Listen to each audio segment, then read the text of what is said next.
एक ऐसी स्वदेशी कंपनी जिसने 80 और 90 के दशक में भारत को पहली बार कलर टीवी दिखाया, जिसने देश के फ्रिज, एसी और वॉशिंग मशीन जैसी लग्जरी इलेक्ट्रॉनिक्स को भारत के हर आम आदमी के घर तक पहुंचा दिया, जिसने सस्ती कीमत में हर भारतीय के हाथों में मोबाइल फोन थमाया और जिसने डिश टीवी से लेकर टेलीकम्युनिकेशन तक हर सेक्टर में तहलका मचाया। लेकिन 30 सालों तक इंडियन मार्केट पर राज करने के बाद अचानक से इस कंपनी का दिवालिया निकल गया और सामने आया भारत का सबसे बड़ा कॉर्पोरेट स्कैम, जिसमें बैंकों के 90,000 करोड़ रुपए डूब गए। हम बात कर रहे हैं वीडियोकॉन की।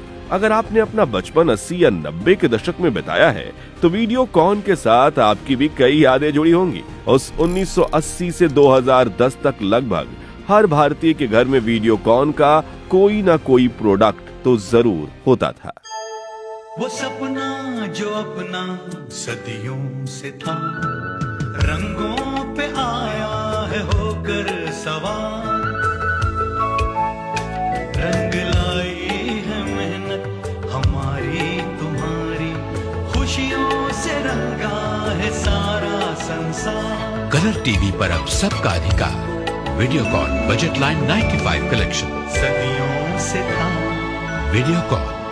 हर भारतीय वीडियोकॉन पर आंख मूंद कर भरोसा करता था, लेकिन आगे चलकर इस आइकॉनिक ब्रांड के साथ कुछ ऐसा हुआ कि आज ये मार्केट से गायब ही हो चुका है।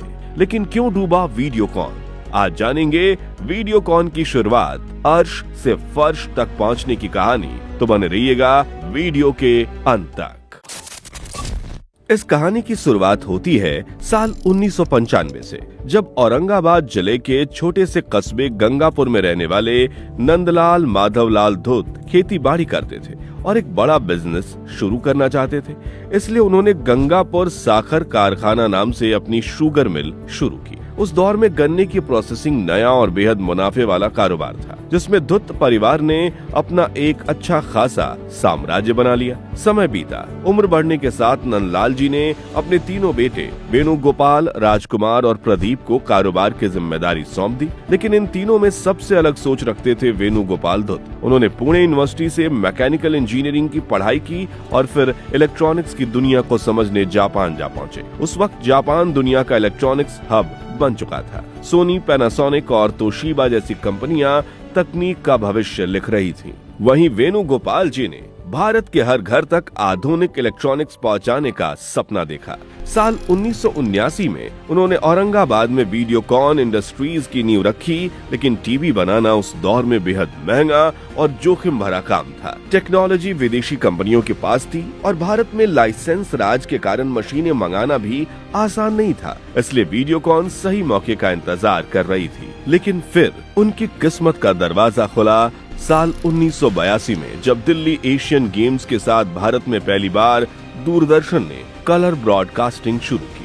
अचानक पूरे देश में कलर टीवी की मांग आसमान छूने लगी। विदेशी टीवी सेट्स बेहद महंगे थे और इंडियन ब्रांड्स की पहुंच सीमित थी। मिडिल क्लास रंगीन टीवी देखना चाहता था, लेकिन खरीद नहीं सकता था। वेणुगोपाल धुत ने यही मौका पहचान लिया और साल 1985 में जापानीज कंपनी तोशिबा से हाथ मिलाकर कलर टीवी को असेंबल करने और छोटे इलेक्ट्रॉनिक पार्ट्स बनाने का काम शुरू किया।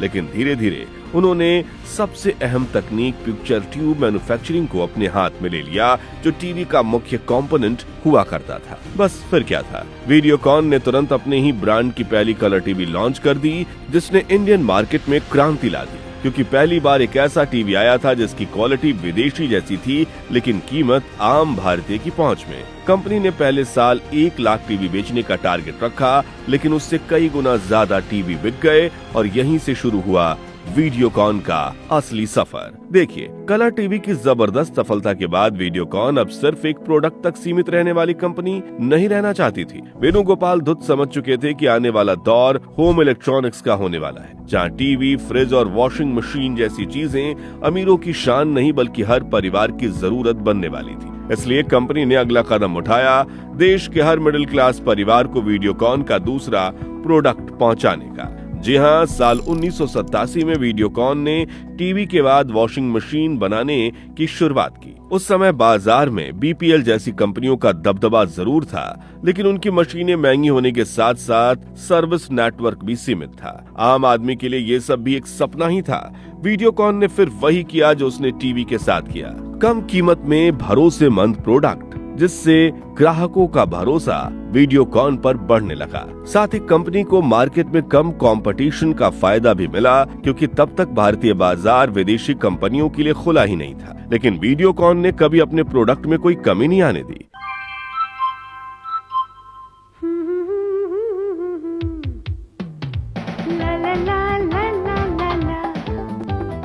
वीडियोकॉन वॉशिंग मशीन, ये धोते साफ करते कपड़े भी सुखाते हैं, बस एक ही पल में आप हो गए तैयार।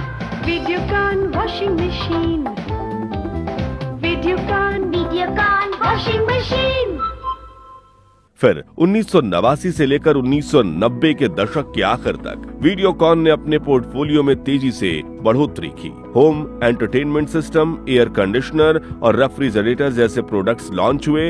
हालांकि म्यूजिक सिस्टम उतनी बड़ी सफलता हासिल नहीं कर पाए, लेकिन फ्रिज और एसी ने कंपनी को नई ऊंचाइयों पर पहुंचा दिया। हाय, कुछ टाइम के लिए दादी को आपके पास छोड़ जाऊं प्लीज? थैंक्स।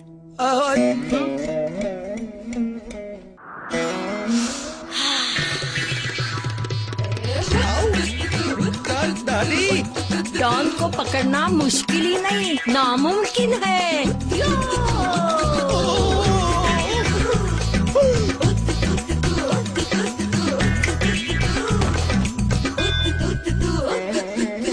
चिड़ी, पानी। दादी, मैं हूँ ना। Videocon, India's #1 range of ACs with DC inverter and Vita Air technology, releases vitamin C ions, keeps you charged. धीरे धीरे वीडियोकॉन सिर्फ टीवी बनाने वाली कंपनी नहीं रही, बल्कि भारतीय परिवारों की रोजमर्रा की जिंदगी का हिस्सा बन गई। 90 के दशक आते आते कंपनी ने मिक्सर ग्राइंडर, माइक्रोवेव ओवन और कुक टॉप जैसे किचन अप्लायंसेस भी बाजार में उतार दिए। अब हालात ऐसे हो चुके थे, चाहे ड्राइंग रूम हो, किचन हो या बेडरूम, घर के किसी न किसी कोने में वीडियोकॉन जरूर मौजूद होता था। मजा आ गया।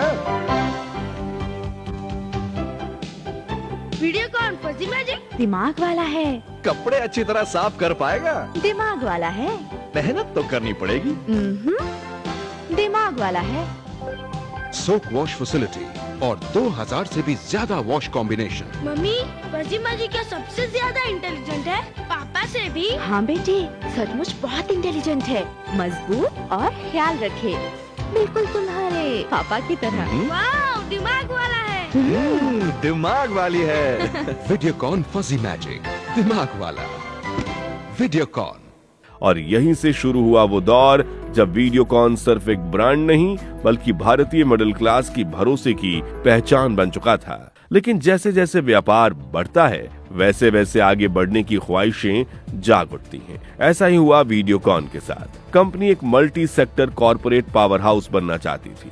इसी सोच के साथ वीडियोकॉन ने अचानक एनर्जी सेक्टर में कदम रखा और विदेशों के ऑयल और गैस ब्लॉक्स में निवेश शुरू कर दिया। तेल की खोज यानी एक्सप्लोरेशन का यह कारोबार बेहद महंगा और जोखिम भरा था, लेकिन अगर सफलता मिल जाए तो मुनाफा भी अरबों में होता था। उस समय ये फैसला वीडियोकॉन की ऊंची उड़ान जैसा लग रहा था, लेकिन आगे चलकर यही दाव कंपनी के लिए सबसे महंगा साबित होने वाला था।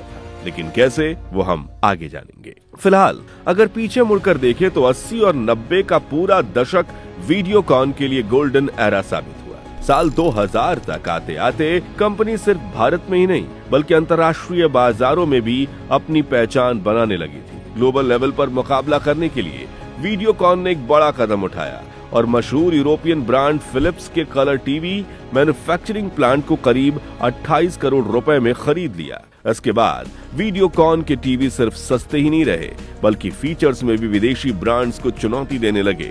फ्लैट स्क्रीन डिजाइन, बेहतर पिक्चर ट्यूब और स्टूडियो साउंड जैसे फीचर्स उस दौर के ग्राहकों के लिए किसी लग्जरी से कम नहीं थे। लेकिन असली गेम चेंजर साबित हुआ साल 2005। इसी साल वीडियोकॉन ने स्वीडन की दिग्गज कंपनी इलेक्ट्रोलक्स इंडिया में करीब 91% हिस्सेदारी खरीद ली, जो रेफ्रिजरेटर और वॉशिंग मशीन सेगमेंट में बड़ा नाम थी। इसके साथ ही कंपनी ने थॉमसन के पिक्चर ट्यूब बिजनेस को भी अपने अधीन ले लिया, जो उस समय दुनिया की सबसे एडवांस टीवी टेक्नोलॉजी में गिना जाता था। इसी तरह साल 2000 से 2005 का दौर वीडियोकॉन के लिए सिर्फ एक्सपेंशन नहीं बल्कि ग्लोबल पहचान बनाने का समय था। एक देशी ब्रांड अब चीन, पोलैंड, इटली और मैक्सिको जैसे देशों के इलेक्ट्रॉनिक्स बाजारों में अपनी मौजूदगी दर्ज करा चुका था। ऐसा लगने लगा था कि आने वाला समय वीडियोकॉन भारतीय इलेक्ट्रॉनिक्स इंडस्ट्री का सबसे बड़ा नाम बनने वाली है। लेकिन शायद सफलता की यही रफ्तार आगे चलकर उसके पतन की वजह भी बनने वाली थी, क्योंकि अगले कुछ सालों में कंपनी ने कुछ ऐसी गलतियां कर दी जिसने वीडियोकॉन को अर्श से लेकर फर्श पर पटक दिया। इसमें सबसे पहली गलती थी एक साथ कई सेक्टर्स में कूद जाना। साल 2007 के बाद वीडियोकॉन को लगने लगा था कि इलेक्ट्रॉनिक्स में मिली सफलता अब हर नए बिजनेस में दोहराई जा सकती है। इसी सोच के साथ कंपनी ने टेलीकॉम, डीटीएच, स्मार्टफोन और एनर्जी जैसे अलग अलग सेक्टर्स में भारी निवेश शुरू कर दिया। समस्या ये थी कि हर नया बिजनेस अलग टेक्नोलॉजी, अलग टीम और लगातार कैपिटल मांगता था। लेकिन वीडियोकॉन ने एक्सपेंशन की रफ्तार तो बढ़ा दी, लेकिन रिसोर्सेज उतनी तेजी से नहीं बढ़ा पाई। 2008 में जब भारत में मोबाइल सर्विसेज का बूम आया तो कंपनी ने वीडियोकॉन टेलीकम्युनिकेशन लॉन्च कर दिया। हरियाणा, गुजरात, पंजाब, बिहार और मध्य प्रदेश जैसे कई सर्कल्स में 2G स्पेक्ट्रम लाइसेंस लिए गए और नेटवर्क खड़ा करने में हजारों करोड़ रुपए खर्च किए गए। साथ ही उन्होंने बहुत ही सस्ती प्राइस में कीपैड मोबाइल भी लॉन्च कर दिए, जिनके लॉन्च होते ही छोटे शहरों में तो इनकी सेल्स धमाकेदार हुई। लेकिन 2012 के 2G स्पेक्ट्रम विवाद ने पूरा खेल बदल दिया। सुप्रीम कोर्ट द्वारा लाइसेंस रद्द होते ही कंपनी का भारी निवेश लगभग डूब गया और टेलीकॉम बिजनेस एक बड़ा फाइनेंशियल बर्डन बन गया। दूसरी बड़ी गलती थी बजट और फोकस का बिखर जाना। टेलीकॉम के साथ ही 2009 में वीडियोकॉन ने डीटीएच यानी डायरेक्ट टू होम सेक्टर में भी एंट्री कर ली। कम कीमत वाले पैक्स और रीजनल चैनलों की वजह से वीडियोकॉन D2H छोटे शहरों में तेजी से लोकप्रिय हुआ, लेकिन सैटेलाइट नेटवर्क, सेटअप बॉक्स और सर्विस इंफ्रास्ट्रक्चर को बनाए रखना बेहद महंगा साबित हुआ।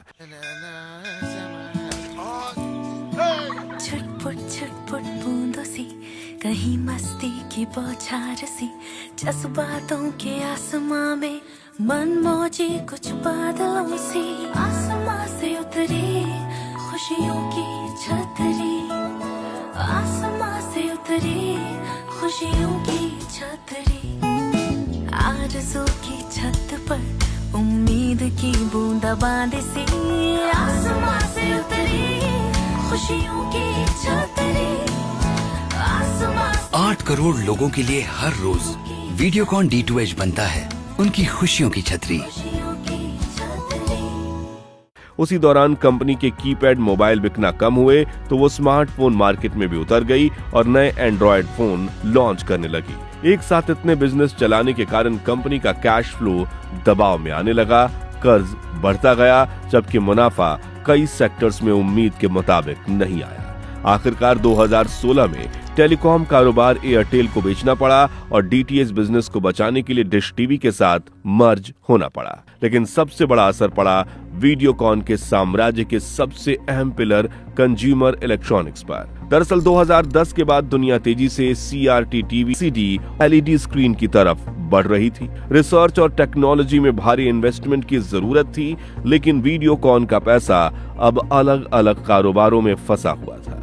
ना नए डिजाइन पर प्रॉपर काम हो पाया, ना इनोवेशन पर। दूसरी तरफ सैमसंग, LG और सोनी हर साल स्मार्ट और स्लिम मॉडल लॉन्च कर रहे थे। खेले है ये छुपन छुपाई, बारी सतरंगी की आई, भागे टोली पीछे पीछे, सपने बैठे आंखें नीचे, रंगों का मेला है, रोशनी का खेला है, रंगों का मेला है, रोशनी का खेला है। The brightest color celebration with new triluminous LED. Bravia, Sony.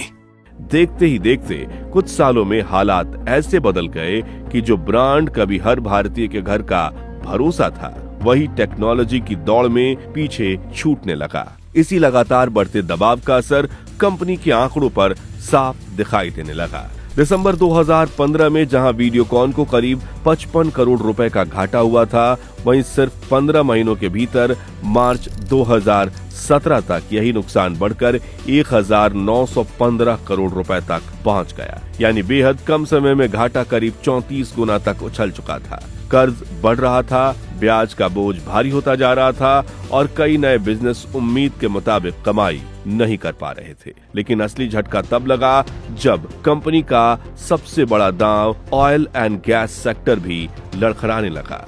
Videocon ने ब्राजील और मोजाम्बिक जैसे देशों में तेल और गैस की खोज के लिए बड़े ऑयल ब्लॉक्स खरीदे थे। प्लान ये था कि इलेक्ट्रॉनिक्स के साथ साथ एनर्जी सेक्टर में भी अरबों की कमाई होगी, मगर जमीन पर हकीकत बिल्कुल अलग निकली। कई ब्लॉक्स में उम्मीद से बेहद कम तेल मिला, जबकि कुछ प्रोजेक्ट्स तकनीकी और लागत की वजह से अधूरे छोड़ने पड़े। समस्या ये थी कि इन विदेशी प्रोजेक्ट्स को खड़ा करने के लिए कंपनी पहले ही बैंकों से हजारों करोड़ रुपए का लोन उठा चुकी थी।